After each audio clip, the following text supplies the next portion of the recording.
One of them, I'm not going to say names here because this one's a big one. I don't want to promote people towards it. They were promoting terrorist groups like the Taliban to children. Before we start, this video is not intended to be negative towards the players of Pokemon Brick Bronze clones or the developers of these games as well. This is just an inside look at what happens behind closed doors. Let's begin. Pokemon Brick Bronze Clones, a re-upload of a once-beloved game tarnished by the new owners who capitalize off kids' nostalgia and overly monetize the game, and alongside it have some shady practices of their own. Let's take a dive into how much they make and what happens behind the scenes. To start out this video, we're going to be talking with an ex-Pokemon Brick Bronze clone developer, who for the sake of this video, we will name Tom. We're going to be masking Tom's identity with a voice changer, and I'm going to be putting subtitles on the screen, that way you guys can understand him better. Without further ado, let's get into it. Alright, so starting out, we're just going to get straight into the questions. How did you actually come across Pokemon Brick Bronze clones? How did you actually get into the field and start working on them? Well, I had originally first been working on Project Pokemon in around 2018, 2019. With a few of my friends. Then I discovered about Pokemon Brick Bronze copies through this. As soon as I learned about it, I was like, you know what, I'll try it out. In 2019, I went to go try it out. There was basically no competition at the time. There was nobody there. It was basically easy money, so I went straight for it. Alright, and what did you mainly specialize in actually working on these games? Well, I did a lot of scripting, building. There was not really a lot of builders at the time either. None of that suited the style anyway, so I mostly did scripting and building for the game. Alright, and if you were to, kind of, again, give like a ballpark, how long have you actually been working on these Pokemon Brick Bronze clones, and if you want to include Project Pokemon as well? Well, I first started in 2019, so maybe 3-4 years. Alright, and how did the clones actually start out? Like, how did the first couple of clones come onto Roblox? Because I know a lot of people are curious as to how did they actually originally get the files, how did they first start importing them onto Roblox, and then ultimately how did they get outsourced to all of these hundreds of people so they could re-upload their own game? It's kind of funny, really, because you never expect this, but it was actually Roblox's poor choices in their security that made the copy so available to everyone. People were able to just take all the files from any game. That's why you see like Murder Mystery 2, Project Pokemon, Pokemon Brick Bronze. They're all open. Anyone can edit it because of Roblox.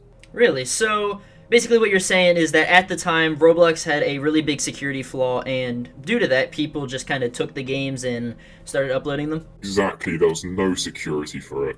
And from that, obviously, since it was cut off, I've heard in the past that, obviously, once that happened, people started actually selling the Pokemon Brick Bronze maps, the files, all that stuff to other people. So what can you say about that? Well, there's a big market for selling assets from Pokemon Brick Bronze since Roblox has done nothing about it to take the game down. Well, they do some stuff, but it's clearly not enough since they always pop up basically every day at this point. Current file, well, the file that was originally leaked was around 2016.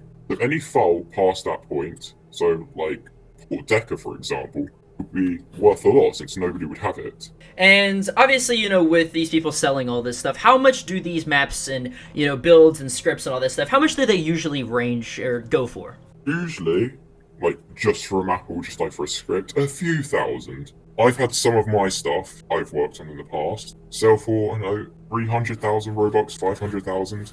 Quite a lot. But yeah.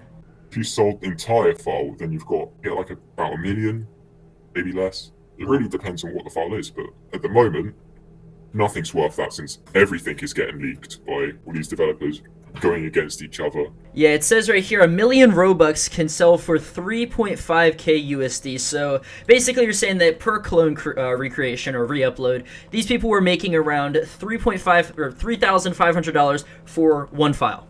Yes, I'd say that, but just the catch since at the moment I can't really say if anything's worth that much. They have been leaking the files to like random people. I'm pretty sure some people may know the situation. Well, back when the whole thing got like exposed, Kaneko Kitten made a video on it and everything. When Bobby, well, one of the people which would have been linked to the situation, had been exposed, he decided to leak the file publicly to everyone. Brad had told him to like not exploit scripts from Lumion Legacy and use it in the game. So I assume obviously Brad ended up banning him from like Lumion Legacy and stuff like that. Yes, I have a few screenshots if I can find them. I'll send it to you later so you can add to the video. But he had talk to Bobby privately in his DMs. Then he goes behind his back, publicly posts it, showing that he doesn't care about the original developers. It's all about the money for him. Oh wow, okay. So, what do you think, in your opinion, is the most surprising thing that you have learned while being in the space of Pokemon Brick Bronze re-uploads? Well, I'd say it was around 2021, maybe 2020. Before then, it was basically, people were just messing around, they were having fun. But after that, they monetized the hell out of the game. The point where they were doxing each other, logging, stealing all their stuff.